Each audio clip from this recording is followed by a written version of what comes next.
Analyze the methods used by one single party state ruler in his successful bid for power.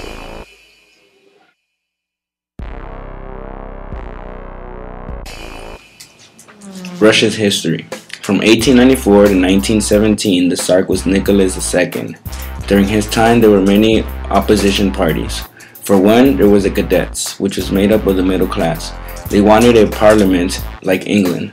Then there was the Social Revolutionaries, who wanted a peasant revolutionary. Then, for the third, there was Communists, which was made of the Mensheviks and the Bolsheviks, who wanted a working class revolution. In 1914, Nicholas II was forced to allow a parliament. Unfortunately, during World War I, it broke down the government because it was already weak. But all of Russia, well, most people, they rejoiced. After the government was broken down, a provisional government took over. This government was made up of middle class. They gave political freedom, and they did not give land to the peasants. They tried to carry on with the war. They failed its promises and didn't bring food to the towns. The provisional government found themselves opposed to the Soviet, which was councils of soldiers and workers which the Bolsheviks came to dominate and became big in the October Revolution. Lenin returned to Russia in 1917 and promised peace, bread, and land. Lenin favored the people, and the Bolsheviks eventually had 2 million members by September 1917. The provisional government began to fall apart.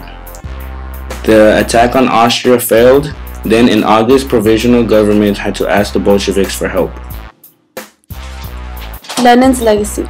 Lenin's years in power left the Soviet Union with a tradition of authoritarian rule and terror. Lenin's greatest legacy left to the Soviet Russia was authoritarianism. Bolshevism was said to be only a continuation of the absolutism that was known under the Tsars. His main feature of authoritarian rule between 1917 and 1924, which Stalin built his own absolute power upon, were to build a one-party state which caused all parties other than the Bolsheviks to be outlawed, to create a bureaucratic state, to create a police state which was to have a series of secret police organizations in Soviet Russia whose purpose was to establish government-like control on the people. A ban on free speech in 1921, which prevented criticism of the leadership within the party. There was concentration camps developed as part of the Red Terror. They held white prisoners of war, rebel peasants, and political prisoners who were considered a threat to the Soviet authority. There was a prohibition of public worship. All this was an attempt towards constructing an entirely new society in the USSR. Aside from that, there was also economic problems that still had to be solved if the USSR was to survive as a nation. Stalin's methods. The Russian Revolution of 1917 caused the downfall of the Russian Empire. Following the Russian Revolution, there was a struggle for power between the Bolshevik Party, led by Vladimir Lenin, and the anti-communist white movement. The Bolsheviks ultimately became the Communist Party of the Soviet Union during the October Revolution phase of the Russian Revolution of 1917. Lenin, whom had established his Communist Party in Russia, died in 1924, leaving in question who was to succeed him in leading the USSR.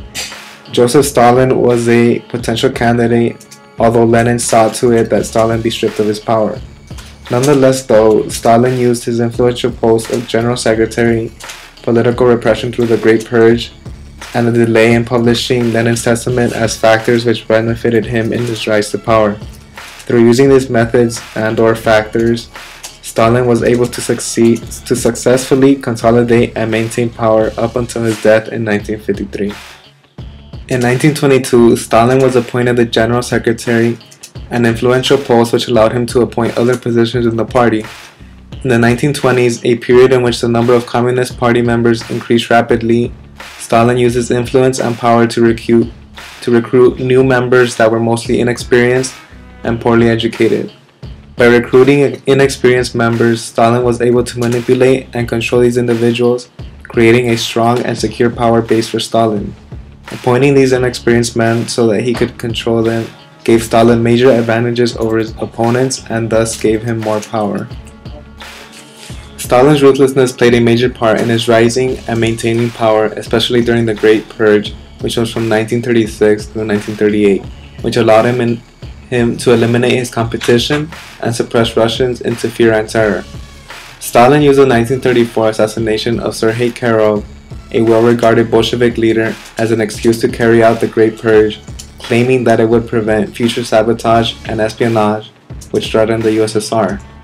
Through the Great Purge, Stalin established himself as a ruthless leader, proving this use of terror as being successful in helping with Stalin's rise to power and his retaining of power until his death, given that the Great Purge alone caused approximately 1 million deaths, and yet there was not a single uprising powerful enough to overthrow him, indicating how much people feared him. The delay in publishing Lenin's testament, which was officially published in 1934, 10 years after Lenin's death, was a factor which led to Stalin's successful rise to power. Due to the fact that Lenin criticized every leading party member in it, the leading members of the Communist Party felt that Lenin's testament should not be published. This decision of delaying its publication has proven to be one of the causes to Stalin's rise to power, because Lenin's testament, if it were published right after his death, could potentially stop Stalin from rising to power, because other party members would believe Lenin's words that Stalin should not be in powerful positions. Stalin's rise to power is the result of his ruthlessness, his ability to manipulate people, and delay in publishing Lenin's testament. All these factors contributed to Stalin's rapid power and influence gained during the 1920s and can be accounted for the leadership of the Communist Party. His rise to and maintenance of power were fairly successful, given that he did not lose his power until his death. Stalin's rise to power, people's reactions to methods. The Soviet culture. The Soviet culture should be performed a social and political role. It had to be the same driving purpose that his economic policies had. The culture was an expression of a society's values and had to be shaped and directed the same way the agricultural industry had. The Soviet Union of Writers was formed in 1934. It should have declared that its first objective was to convince all writers that they must struggle for social realism in their workers. It consisted of 4 rules. Was acceptable to the party in theme and presentation, was written in a style and vocabulary that they would be immediately understandable to the workers who would read it, contained characters whom the readers could either identify with as socialist role models or directly recognize as examples of class enemies, was optimistic and uplifting in its message and thus advancing the cause of socialism. These rules applied to novels, plays, and film strips. Theater and film.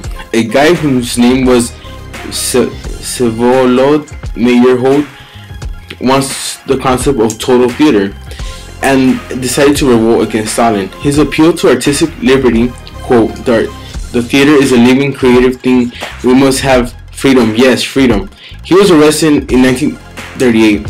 He was imprisoned for 2 years and every day tortured with rubber straps until he fainted. He was shot. His name was one on a list of 346 death sentences that Stalin signed on 16 of January 1940. With those actions, many people got scared. Painters and sculptors. Their duty was to confirm to socialist realism in their style and at the same time honor their mighty leader Stalin. Stalin dominated every aspect of Soviet life so that he became not simply a leader but the embodiment of the nation itself. It was whatever Stalin said and did. Soviet communism was Stalinism. From 1930s on, Stalin's picture became to appear everywhere. Every newspaper, book, and film, no matter what was its theme, carried a reference to Stalin's greatness. Every achievement of the USSR was credited to Stalin. Such as Stalin's standing and authority, he became transcended politics, since he represented not simply the party but the nation itself. He became personification of all that was best in Russia.